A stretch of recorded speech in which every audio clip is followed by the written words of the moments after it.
जब धरती के किसी कोने में तनाव और संघर्ष के बीज अंकुरित होते हैं तो विवाद के पौधे का पनपना स्वाभाविक है।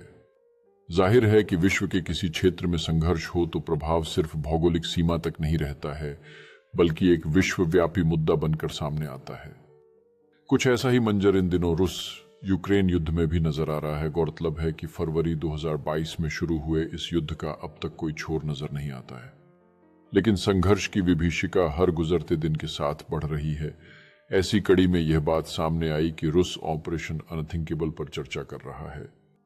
ऐसे में सवाल उठना लाजमी है कि आखिरकार ये ऑपरेशन अनथिंकेबल क्या है? क्या ये विश्व युद्ध की शुरुआत है? इन सभी सवालों के जवाब हम इस वीडियो में जानेंगे, मगर सबसे पहले रूस यूक्रेन युद्ध की पृष्ठभूमि जान लेते हैं।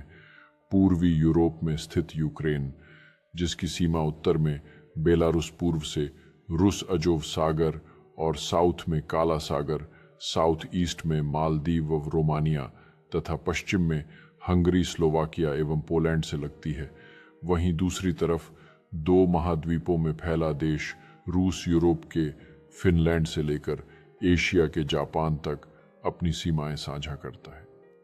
भौगोलिक परिदृश्य से बाहर निकलकर भू राजनीति की बात करें तो यूक्रेन कभी रूसी साम्राज्य का हिस्सा हुआ करता था और 1991 में सोवियत संघ के टूटने के बाद यूक्रेन को स्वतंत्रता मिली।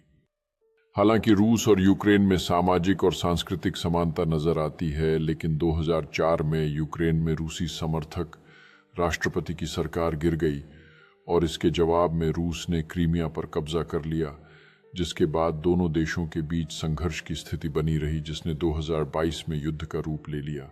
असल में यूक्रेन अमेरिका के नेतृत्व वाले संगठन नाटो में शामिल होना चाहता था।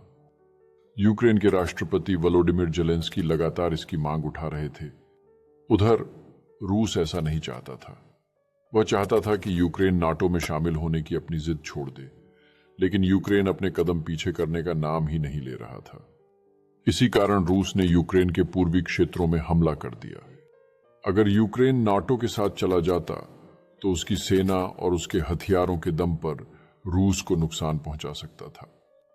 बहरहाल मौजूदा समय में दूसरे देशों के मध्य संघर्ष जारी है और इसी बीच रूस के ऑपरेशन अनटैंकेबल की बात की गई, जो कि दूसरे विश्व युद्ध के दौरान शुरू की गई थी, जो कि विंस्टन चर्चिल द्वारा प्रस्तावित एक गुप्त सैन्य योजना थी, जिसे मई 1942 में ब्रिटिश सशस्त्र बलों और अमेरिका द्वारा विकसित किया गया था। इसका उद्देश्य सोवियत संघ पर हमला करना और स्टालिन की साम्यवादी सरकार को पूरे यूरोप से पीछे हटने के लिए मजबूर करना था। हालांकि ये योजना केवल कागजों तक ही सीमित रह गई, लेकिन मौजूदा समय की बात करें तो रूस ने ऑपरेशन अनथिंकेबल को हवा दी है, जिसमें दावा किया जा रहा है कि यूक्रेन के संग युद्ध में रूस परमाणु हथियारों का इस्तेमाल भी कर सकता है। इसमें यूक्रेन के समर्थन में आने वाले देश भी इस हमले में शामिल होंगे। अंतर्राष्ट्रीय राजनीति के जानकारों की माने तो ऑपरेशन अनथिंकेबल रूस के दो उद्देश्यों को पूरा करने में मदद करेगा, जिसमें पहला उद्देश्य यूरोप को उसकी सैन्य राजनीतिक स्थिति से वंचित करना होगा और दूसरे उद्देश्य की बात करें तो परमाणु शक्तियों की संख्या को 9 से घटाकर 7 करना होगा। वहीं कई रिपोर्टों में ऐसा दावा किया गया है कि फ्रांस और यूके भी रूस के निशाने पर हैं। हालांकि रूस ने यह भी साफ किया है कि वह अमेरिका की तरह आम जन को अपना निशाना नहीं बनाएगा और ब्रिटेन और फ्रांस की परमाणु इंस्टॉलेशन पर हमला करेगा, ताकि यूरोप की दो बड़ी ताकतें, जिनके पास खुद के परमाणु हथियार हैं, वे रूस के खिलाफ कुछ न कर पाएं।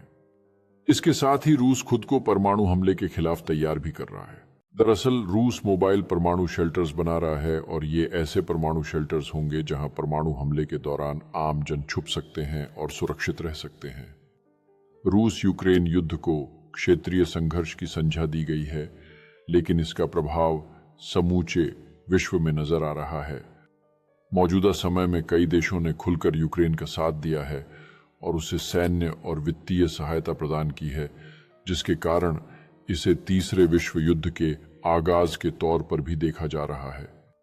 लेकिन इसे तीसरे विश्व युद्ध की शुरुआत कहना सही नहीं होगा। दरअसल अगर यूरोप में युद्ध की ज्वाला भड़क रही है तो दूसरी ओर मिडिल ईस्ट भी संघर्ष की आग में झुलस रहा है, जहां इजरायल और हमास आपस में उलझे हैं। यह गौर करने वाली बात है कि विश्व की बड़ी शक्तियां प्रत्यक्ष रूप से किसी भी संघर्ष में सम्मिलित नहीं हुई हैं, चाहे वह अमेरिका हो, चीन हो या फिर रूस।